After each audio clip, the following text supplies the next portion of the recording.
Room 26 kiddos. Today we're going to be reading the story of the Three Little Pigs.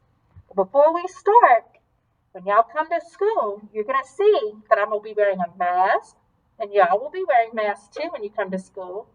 Everybody has to wear a mask, and you'll be seeing me wearing a shield. But when nobody's in the room, when I'm not around anybody, I can take this off. See? There's just me under there. But when people are around, I wear the mask so that if I cough or if I sneeze, I won't sneeze on people. That way, this keeps me safe so that somebody else sneezes, but more importantly, it keeps everybody around me safe. But if I'm in the room by myself, I can take this off. But today we're going to be reading The Three Little Pigs.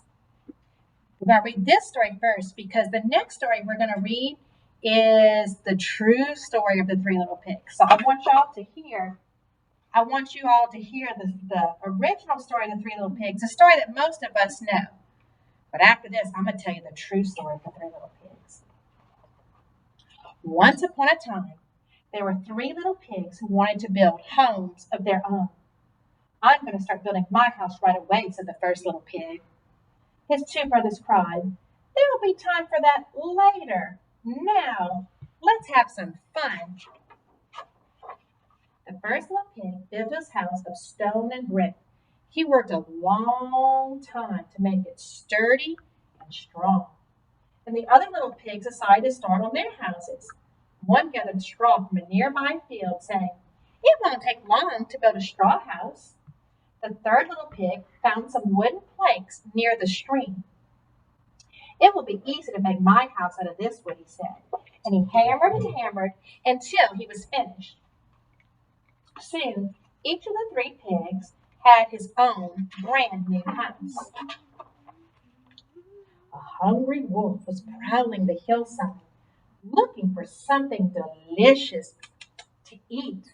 He was so big and mean that all the other animals ran away as soon as they saw him. The wolf looked down into the valley and was surprised to see the three new houses that the pigs had built. The three pigs saw the wolf and hurried into their houses. Trembling, they locked their doors and hoped that the wolf would go away. But instead, the wolf came down and stopped at the house made of straw. Little pig, let me come in, growled the wolf. Not by the hair of my chin, answered the little pig bravely. Then I'll huff, and I'll puff, and I'll blow your house in, cried the wolf. And he huffed, and he puffed, and he blew the house down. The little pig slid out from under a pile of straw and ran as fast as he could to his brother's wooden house. Lock the door, the little pig cried. Aha, growled the wolf with a gleam in his eye. Now I'll have two pigs.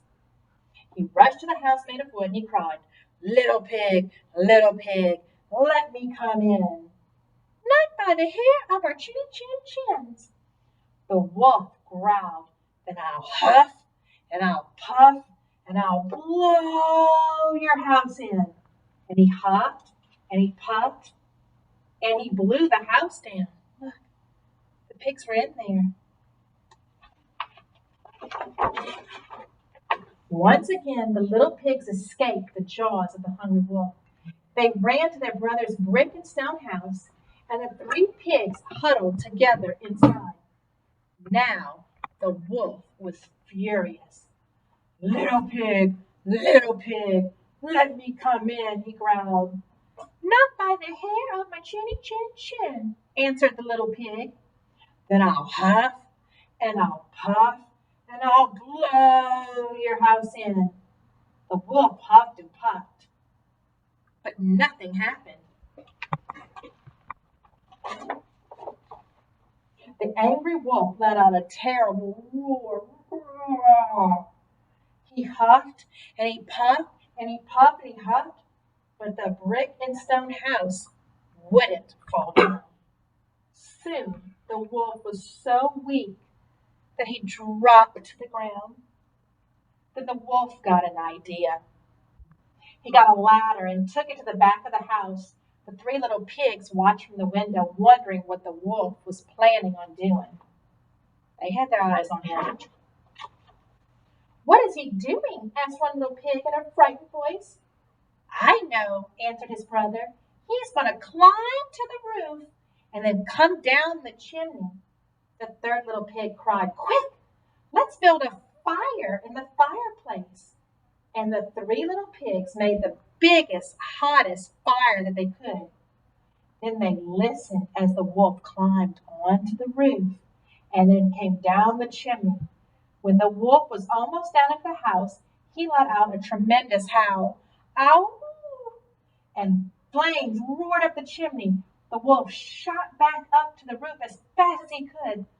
All the animals from the nearby woods cheered as the wolf jumped howling from the roof. Inside the sturdy little house of brick and stone, the three little pigs hugged and laughed as they watched the wolf slink away, holding his burned tail. One of the little pigs said, "I don't think he'll bother us anymore." The three little pigs sang and danced with their friends, and they all lived happily ever after. Well, that was the original story of the three little pigs. That was the three little pig story that a lot of us know. But the next book I'm going to read to y'all is actually the true story of the three little pigs. So hang on and click on the next video.